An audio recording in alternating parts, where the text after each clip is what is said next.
Hello, we're back here doing a podcast.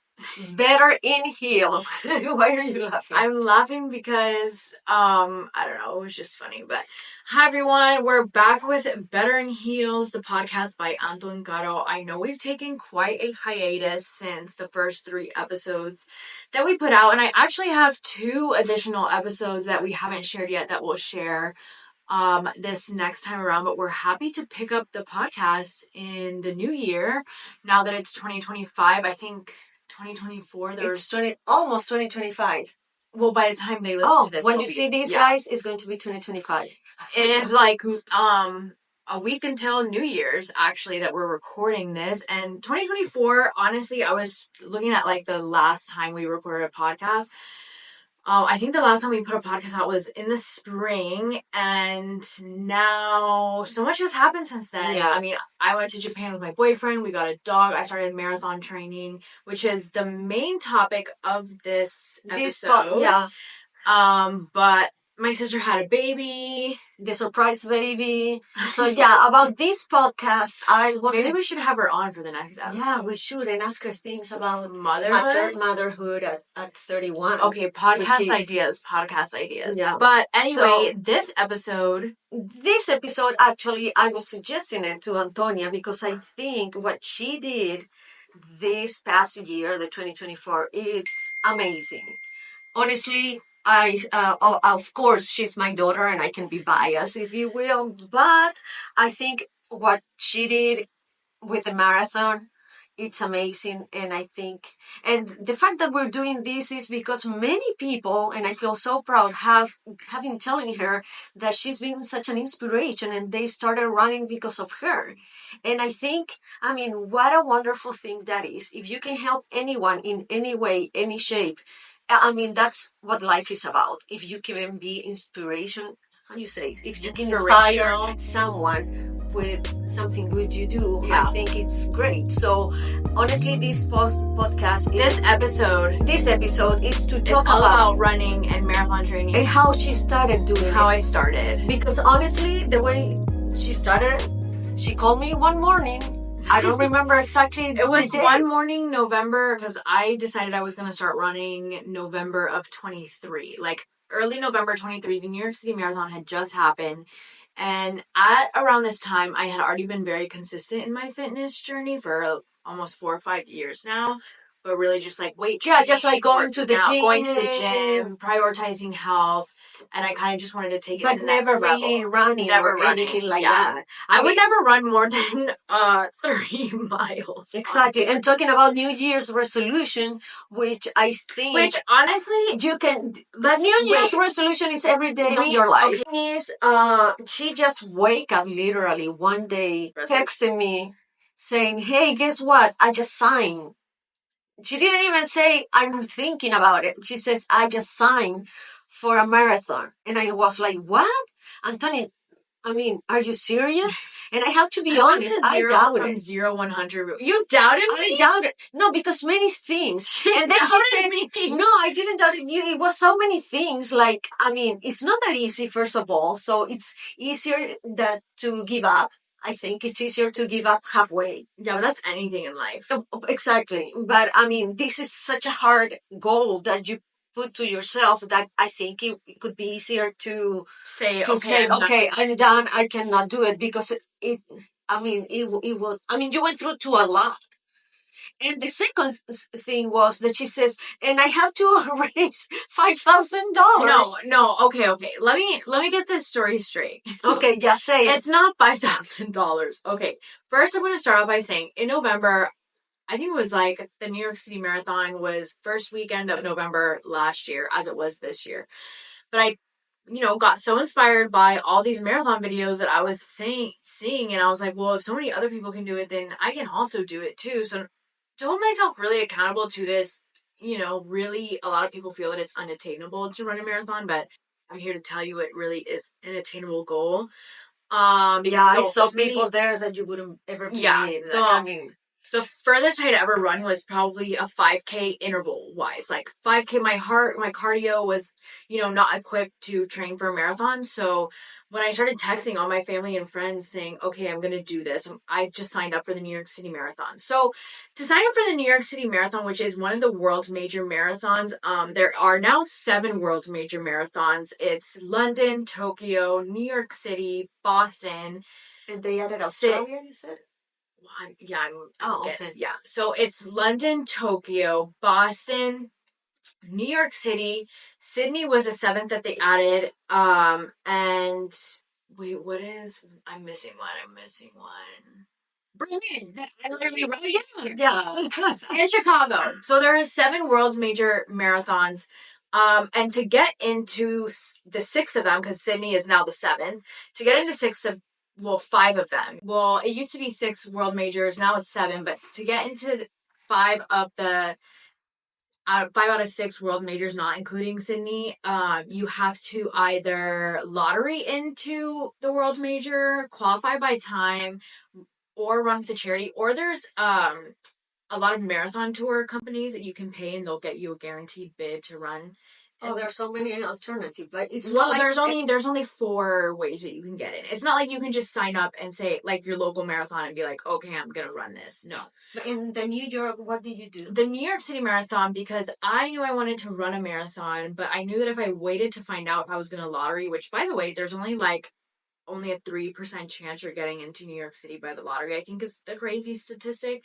I don't Carfax me on that because I don't know exactly, but it's some crazy statistic. Like, it's easier to get into Yale and Harvard than to get into the New York City lottery run the marathon. Yeah. Because there's so many people trying to lottery to get in. So I was like, okay, if I'm going to do this, I have to know that I'm going to be able to run it, that I have like a confirmed spot. So you wanted to be sure that you will do it there, no matter what. I wanted to be sure that I was going to get in no matter what. And so that's why I decided to run with a charity. Now, the charity that I signed up with was Team for Kids. They're the main charity of the New York City Marathon. And my experience running with Team for Kids, from like signing up with them to running with them, was absolutely incredible. You truly get a 5-star service running with Team for Kids, and the cause was I loved what they stood for, and I had to raise $3,500. So backtrack to my mom saying, and I have to raise $3,000. Yeah, $3,000. Well, it's still a lot of money. Yeah, it is a lot of money, but it's not that much. No, because I didn't want to say that. I was thinking 5,000, and it was $3,500. Yeah, that's when I was starting panicking, because I said, well, where's she gonna get this money? Well, at this time, I'm also the type of person, I constantly live in a state of delusion. And this is kind of like how I got to running a marathon, is I say I'm going to do stuff and I just am delusional the whole time until I, actually do it. So I was like, $3,500, like, in the grand scheme of things, in a year, raising $3,500 in a year is money. It's a lot of money, but I had a lot of time to raise that money. And you would be surprised if going the charity route is kind of deterring you from running a marathon. There are a lot of family and a lot of people, like friends, that I never in a million years thought were going to donate, they came and donated and supported. I mean, it's an incredible cause. And all the people I hadn't even talked to in years donated. I had sold my clothes on Poshmark for this. So yeah, I tested my mom, my boyfriend, everyone that I was going to start running from one day to the next. And I kind of went from 0 to 100 really quick, because another thing about me is that when I really stick my mind to something, it kind of becomes who I am. And I think, in a sense, especially if you want to run a marathon, it kind of does have to become who you are, because you spend a lot of time trying to attain this goal. Okay, so then now... And then, I mean, that's what the difficult part, because it sounds so easy, but it's not that easy to wake up one day and say, okay, I'm going to do this no matter what. I will do it. That's the thing that is so inspiring, because, again, it's not an easy thing to do. I wish I could do it. I don't know. I mean, I saw people running there in the marathon, blind people with Parkinson. I remember this guy. So, and if you think, I mean, if they can do it, so can you. I mean, there's no excuse for anything in your life. Nothing. All the excuses, you put it yourself, and it's in your mind. And we all know. I think it's so easy to tell yourself that you can't do it, instead of putting the work to tell yourself that you actually can do it. Right. Because being able to actually do something like running a marathon requires a lot of work, which goes into, okay, how did I get from running 3 miles, like a 5K at interval speed, to running 26.2 nonstop? So from that point, I'm in this thing. Like, I'm telling myself, okay, I'm running this marathon. I'm gonna do it. I text my mom, as she said. I text everybody. The next day, I wake up. I'm searching for a marathon trainer in Dallas. Yeah, because I think that's the best. To have a community, you need to also involve yourself in a community that also has the same goals as you. Mm-hmm. I think that's really important. I remember in college when I actually thought I wanted to be a lawyer, but that never happened because I didn't want to be a lawyer.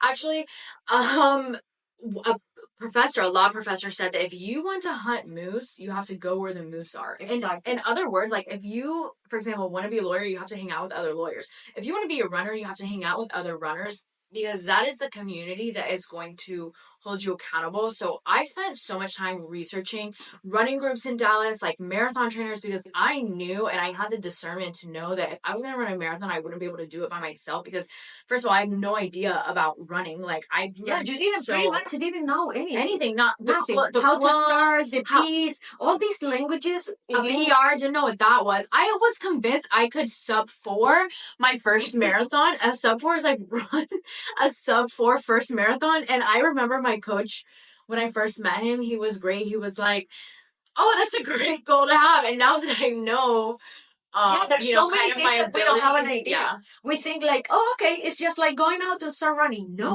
it's not just like going out and start running. It's your heart. You need to make sure the piece. Yeah.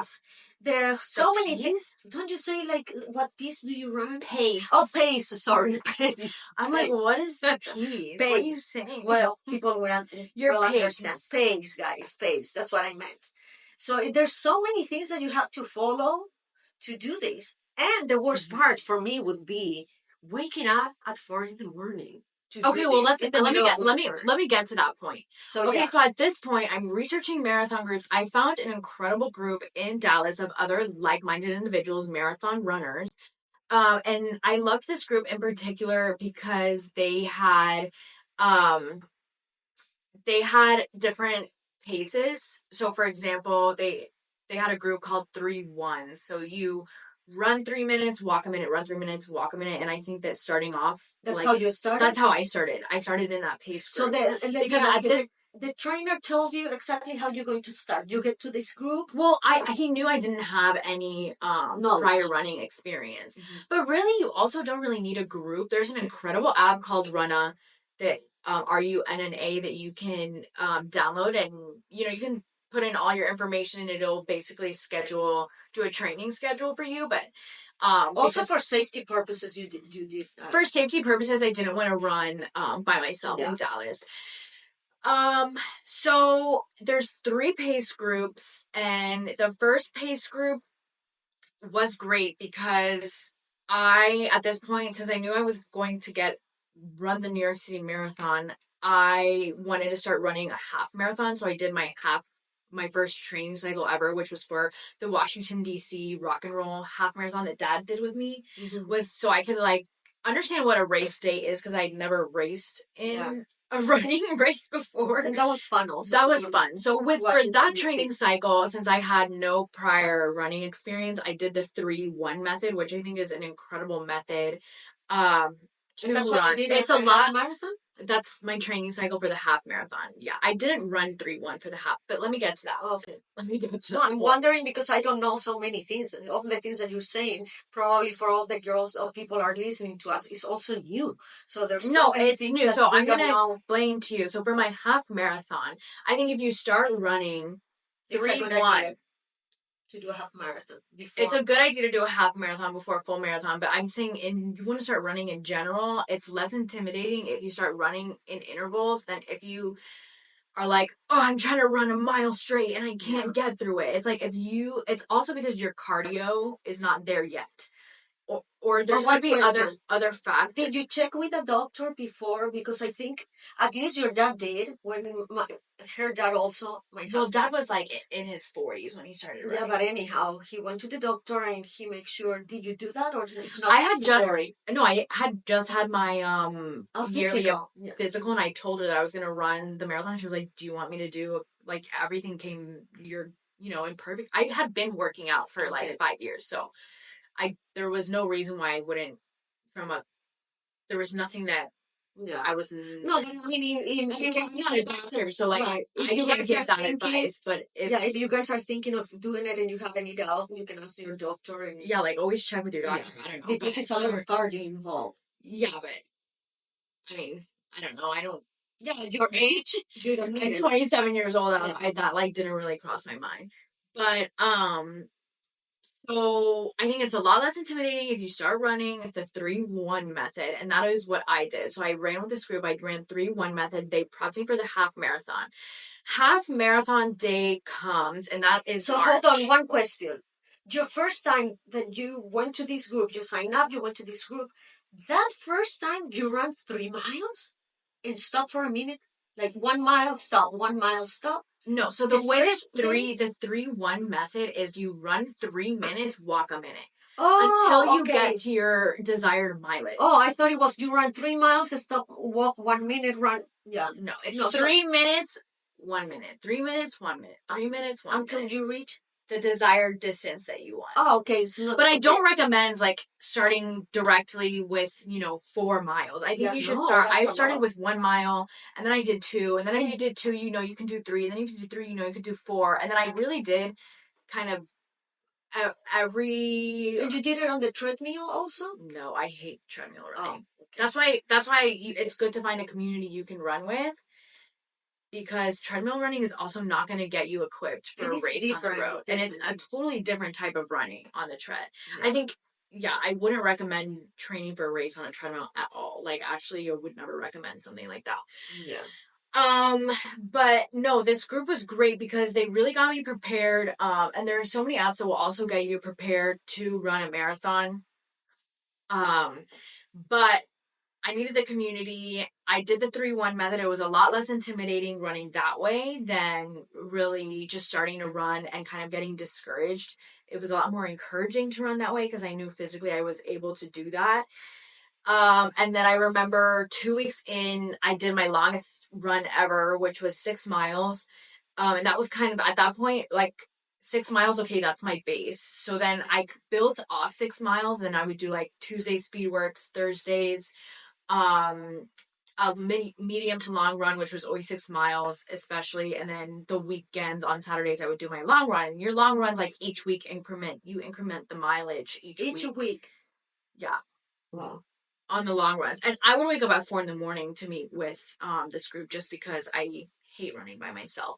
But I felt really prepared for the half marathon. And I remember it was recommended to me that I also do the 3-1 method during the half marathon. But like what people don't understand is race day is so different. And I feel that I had so much adrenaline on race day that I actually ran it nonstop. Granted, I was like slower than what I can run now.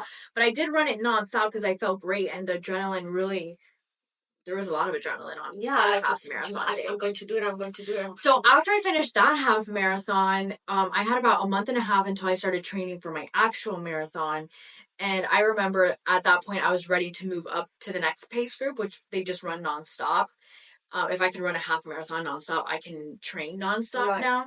But I remember one of my biggest frustrations when marathon training started was my heart rate was always very high, and it's best to keep your heart rate low. But your heart rate just adjusts naturally as time goes by, but it happens at a slower rate than what I wanted. But I mean, yeah, explain that to me because that's something that I never understand about your heart rate. What is a normal heart rate that you should have when you starting running?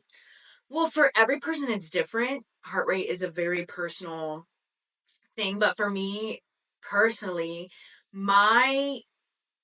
I know, like, so for example, I have a watch, right? And my watch tells me kind of what zone my heart rate is in. When you're running at a conversational pace, you want your heart rate to be in like zone 2, maybe zone 3 max.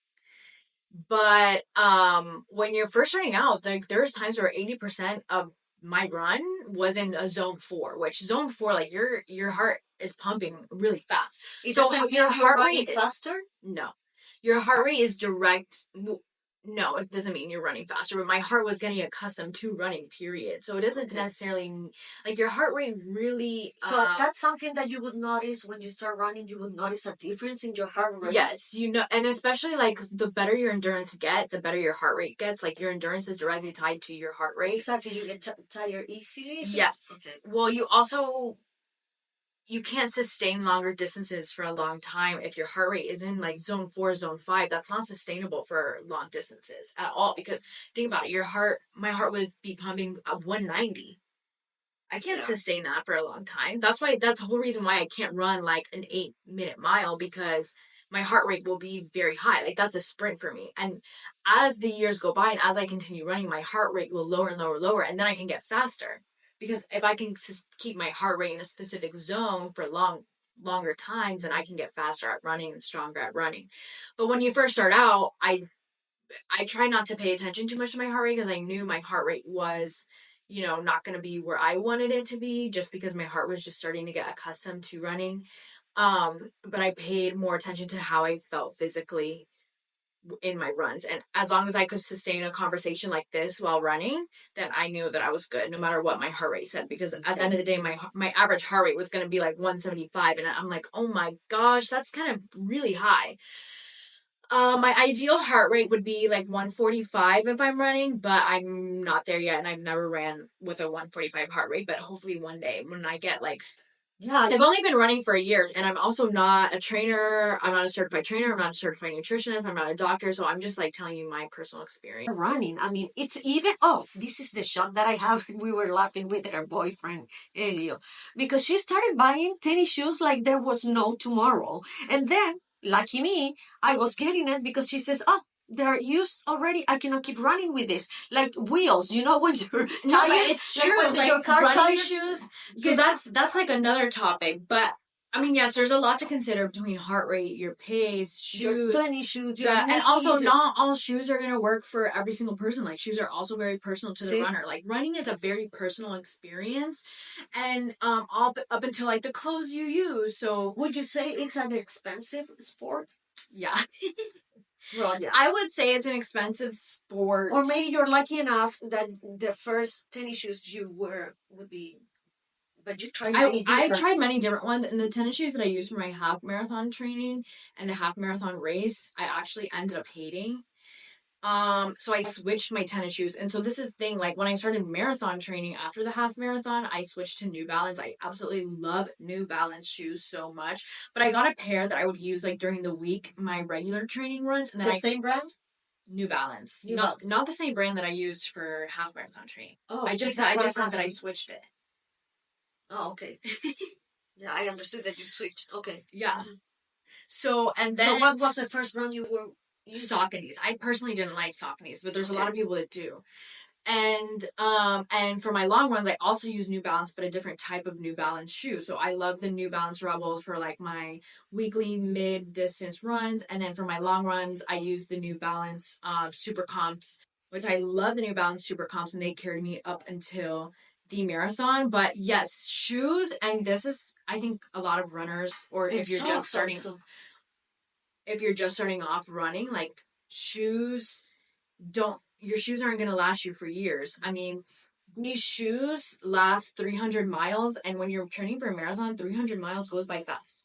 If you're training for a marathon, they last 300 miles. So they get wasted as car tires. The foam gets wasted, and also if you have a pair of running shoes that have been in your closet for a year or a year and a half, the foam gets stale. So then you try them on again, and you start running. You're like, wait, why do I have shin splints? Or why do my shoes feel? Or why are my legs feeling this way? It's a lot of it could be like, have you checked your shoes yet? Did you buy new shoes? So I had to buy 2 new pairs during marathon training. And I mean, I bought the same pairs that I had been training in, just newer ones. And I ran the marathon in the Super Comp V4s, which I did love the Super Comp V4s a lot. So yeah, shoes, socks. So that's something feature socks are my favorite socks. I mean, you have to be careful with socks because socks can give you blisters. Yeah. But marathon training really is so you can figure all of this out, like what fuel works, what socks works, what shoes works, Right. what clothing works. And that's why a lot goes. I think the easiest day of marathon training is the race itself because in Texas it gets really hot. I was waking up at 3 a.m. Like there were a lot of days I had to say no, I can't go out because running really changed your life. And on top of everything, you still have to strength train because if you're running every day, that's not going to make you a stronger runner. You have to also strength train. So yeah, I think this podcast is very useful because you can suggest different brands and people can start trying with. I think it's just really up to you, like what you want. I just started trying things out that I saw other people were using and decided if I liked it or not. And that's kind of why it makes it an expensive sport because a lot of stuff I couldn't really return. I have a whole like running rejects pile. And also the group that you were running with, they recommend things and they tell you things exactly. to do. So honestly, I think the best thing to do is to run with a group for sure. Well, it depends what's best for you because I think my next training cycle, which is going to start in April because I'm running Berlin and Chicago next year, 3 weeks apart, which is crazy. I am going to also be using a lot. Okay, wait. I didn't know that. Back, you're gonna run Chicago? I'm running the Chicago Marathon. And then Berlin? No, it's Berlin first, September 21st, and then Chicago 3 weeks after Berlin. Wow. That is kind of crazy, but... Why? Do you have to do that? No, I want to do that. Oh, okay. Oh my gosh. Are we all going to Chicago and then Berlin? Well, I don't know. Berlin might just be a girls' trip. With the... Yeah. I would love to go because I can see on our friend. She's moving there. No, I'm saying Berlin is going to be a girls' trip. Chicago, you can come. Uh-huh. What do you... Okay. My mom's confused. No, I understood that I was going to Berlin. But now no, I just said it might just be a girls' trip. Okay. Yeah. Because you're not going to come to Berlin and then 3 weeks later go to Chicago. Yeah. Elio's not coming to Berlin. Yeah. Yeah, that's fine. But anyway, so yeah, I was waking up at 3, 4 in the morning all summer. Marathon training takes weeks. You can't just... It took from May until my marathon was in November. So I was 3 times a week waking up.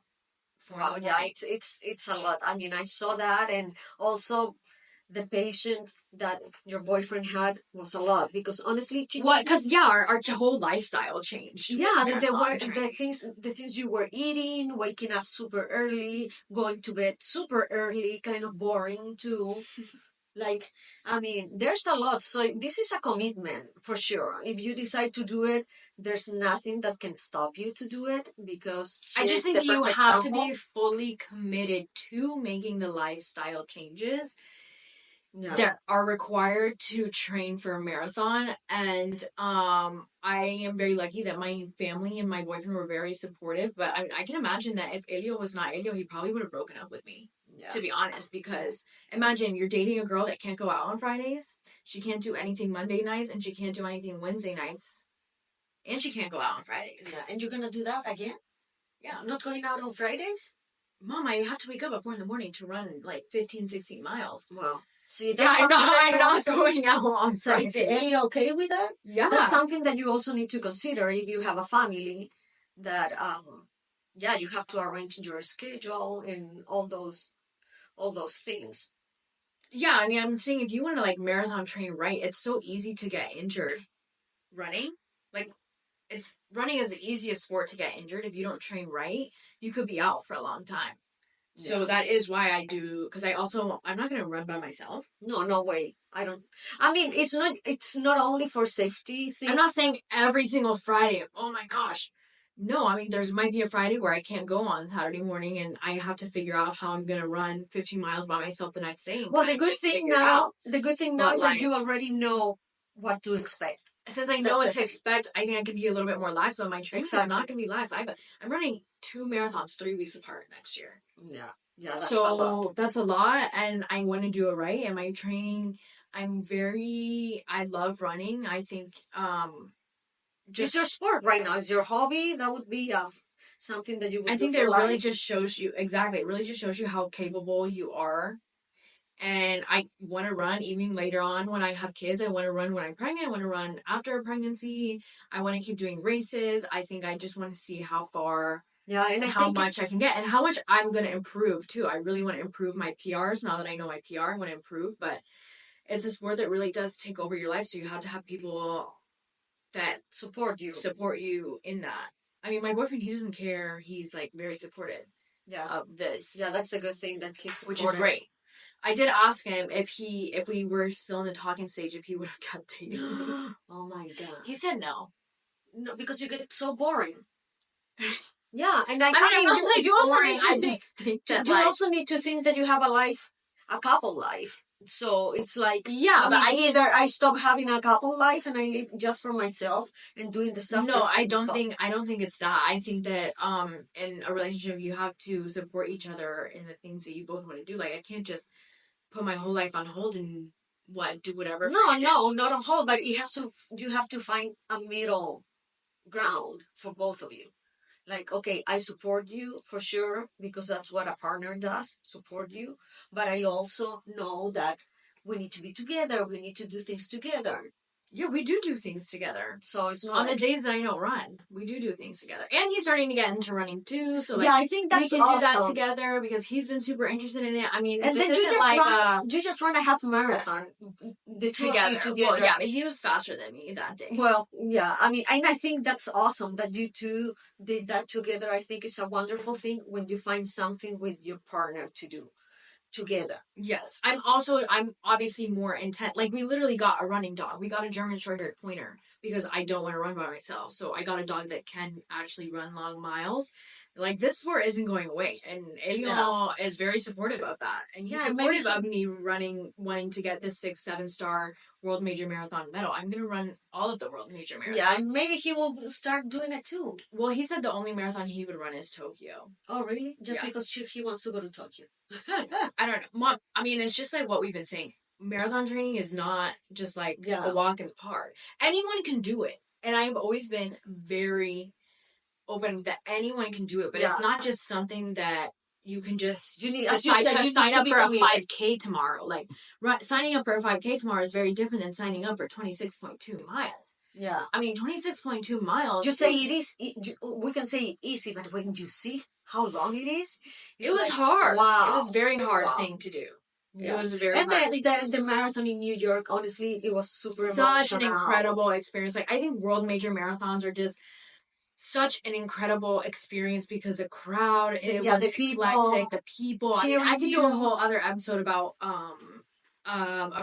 how I felt about that course, but it was actually the most incredible first marathon to do, I think, because am I right that they say also that the New York Marathon is one of the most difficult courses because it's pretty hilly. I think New York and Boston are very hilly courses, is what I've been hearing. But yeah, New York is one of the most difficult world majors. And not courses out of, when they say most difficult, they mean out of the world major marathons. Yeah, of course. Not like all of them. No, and I mean the energy of the people there. The energy was crazy. So I ended up running the marathon. I trained so hard all summer. I did a lot of sacrifices in my life. I did it. Next year I'm going to do 2 more. And the year after, I'm already planning like what I'm going to run in 2026. I think I'm going to do Austin in February 2026. Oh, wow. And this is the other thing. You're running places with different weather. Very different weather. That's another thing that affects. That's why I think that in training, it's very important that if you look out the window and it's pouring and you have to run 10 miles, you got to go outside and you have to do it. Because let me tell you, they're not canceling a marathon because it's pouring out. Yeah. You know, there has to be some pretty extreme weather for you have to go through everything to. So I think actually training in adverse conditions and weather conditions is what sets you up perfect for race day. Even if it's pouring out, nobody wants to run with wet shoes, but like you never know what's going to happen on race day. Like, for example, Elio and I just did the Dallas half marathon this past weekend. It was my 4th race of 2024, his first half marathon, and it was like 70 degrees. Wow. That's hot. Yeah. That's hot to run in. And I just remember thinking, I can't imagine the Dallas marathon and being humid. Was it humid? And very humid. And I just remember I can't imagine that Dallas marathon being my first course that I ever do. I would be so discouraged with weather like that. But really, you never know what you're going to get. And I know somebody I trained with all summer, that was their first course, and they did an incredible job.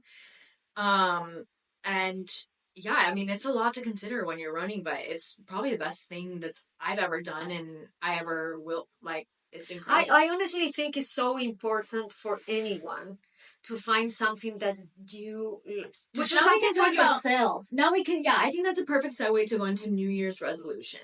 Yeah, that would be like a New Year's resolution, which I don't really believe, because when we start saying, "Oh, my New Year's resolution, I will start January 1st," BS, you don't. So, I think that if you tell yourself you're going to wait for a specific day to start something that can change your life, you're setting yourself up for failure. right. Because if you're telling Right. yourself, I'm going to start January 1st, you're already setting yourself up for failure, because you want to know why? You're already making an excuse as to why you can't start today. Now. Like, you're already making an excuse, so then the next day you're going to... Because if January 1st, what date does January 1st land on? January 1st is on a Wednesday. Then you're not saying, no, I'm gonna wait till Monday. We'll start on I'm gonna wait till Monday. And then you just continue to pile on these excuses. And I think the biggest ick I have, and maybe it just comes to my cutthroat personality, the biggest ick that I have is people who make excuses not to start things. If someone says, okay, I want to start going to the gym, and then they keep making excuses as to why they can't start, ew. No, just go to the gym. Just if you just do it. Just do it. I literally just decided from one day to the next I was gonna run a marathon. And this is why I go back and, like, I'm delusional, because I told myself I could and I did. And you can do the same. You just have to be a little bit delusional. You kind of have to be a little bit delusional. And that's okay. I think that the best things in life come when there's a little bit of delusion attached to it. Yeah, it's like, I'm going to do it. I don't know how, but I'm going to do it. I don't know how, but so I'm going to do it. And I just knew that I was going to do it. Yeah, the how you leave it to someone else. And I would else's. picture myself crossing the New York City marathon finish line. I would picture myself crossing it. I think that waiting for New Year's resolution to start running or start going to the gym, or, start things that make your life better, because you're just and start you're doing cheating things yourself. You can feel good about yourself. Yes, we all need that. Whether it's running or whatever, going to the gym, or you want to journal more. I don't know what you're into, whatever hobby, but start today. Don't wait until the 1st. Yeah, because we're important. And that is also why I decided from one day to the next, in my head I was like, wait, maybe should I start until the new year to start running? And I was like, no, I'm gonna start today, because if I wait until the new year, I'm gonna lose 2 months that I could have been bettering myself. Right. Because that was in November that I decided to run for the New York City Marathon, and then I was like, oh, should I just wait until after the holidays? No. Thank God you did, and you were so determined. And I think it helps, which is also why I was blasting it on social media that I was going to run this, because it holds me accountable. Imagine how embarrassing it would have been that I was yeah, true. Oh, I'm going to run this marathon. I put it all over Instagram, all over TikTok, all over my family friends, and I didn't do it. Pena, dude. That's pena. Yeah. No, that's the thing, which honestly, I think this is so inspiring. And if someone else can get inspired with what Antonia did, I think it's amazing. Yeah, which is my main goal of my running Instagram, I think, is to also kind of motivate people. Well, and also create a community of girls who don't want to run by themselves, or like, so many people have DM'd me like, hey, I'm your same age. I run in Dallas. I would love to run with you one day. Exactly. Yes. We don't want to run by ourselves, okay? It's not safe on the street. Yeah. And even your dad was running on the trail, and he met this guy who was running. He stopped and he says, oh, do you run? Yes, let's run together. Where do you live? And he ended up living in the same street as us. So I think one of also my major goals of 2025 as a runner is to create a running community of other like-minded women who don't want to run by themselves and just want to run to have motivation and be accountable to whatever goal they have, whether it's to just run to start or to run for a race, and support each other and motivate each other, and to give each other tips like, oh, I liked this, I didn't like that. Right. What fuel do you like? Fuel was a whole other thing of like how you had to eat while running. And so I think it's a great that's what I love about my running Instagram. Is because so many people have come out, and that's great. If you're living in Dallas, where you live now, reach out to Antonia. I think it's a great idea, and as she said, start doing it. There's no excuses. I saw a blind person running, blind. That's incredible. It's like, what? There's no excuse. You can start and you can do it if you're willing to put in the work. Exactly. Because I also think something that I always tell myself, and this goes back to spirituality, is like, God will always bless you, but you have to put in the work to be blessed. Right. So I knew that God was going to bring me to the finish line, but I had to put in all that work to be able to do that and to carry myself through it. And ultimately, you know, you always have to have God at the forefront of all your goals. Exactly. And yeah, that's kind of how I see. That's where the delusional part came, because you know what you're going to do.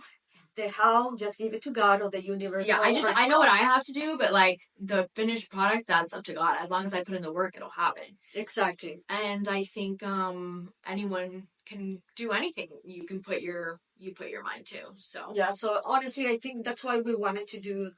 And I was so excited telling Antonia that we have to do a podcast talking about this, because many people can get inspired. She can give you guys tips about it, how to do it. And again, that's and just like tips from personal, awesome. Just tips from personal experience, because I am not a nutritionist. I'm not a and I'm not a trainer. Part. I'm not a doctor. I'm just a girl. Person. I'm just a girl. Person. Yeah, that's something that also I think it's great when you talk to someone like you, regular person that never did anything and start and get the you can do it. You can exactly. Do it. And so with that, because it's so easy to listen to, you know, a trainer or a coach that studies something and you say, oh, okay. But it's different when you see someone like you that never ran before, never did anything like that, doing it and reaching out their goal and inspiring you. I think that's great. Yeah. So with that, we hope you enjoyed this episode. Yeah. So we're gonna keep doing, or me mostly just talking on and on and on about. No, but I love it. The podcast is back. The Better in Heels is back. We're doing more episodes. Let us know, what would you like what do you want us to talk about? Yeah, because that's something that we love. Honestly, I think the best part about this experience, this whole past year in TikTok, is to get to engage with people and have a relationship with the human beings. And now we want to have relationships on YouTube and Spotify. So exactly. The podcast is back. Make sure to follow us on YouTube and Spotify. All of the details on those accounts will be down below at PassingtheWater for everything. And I'm Antonia Pasalacqua. I'm Carolina Erlensen. And this is Better in Heels. We hope you enjoyed it. But this podcast was better in tennis shoes. Better in tennis shoes. Better in running shoes. Better in running shoes. So we're gonna keep talking.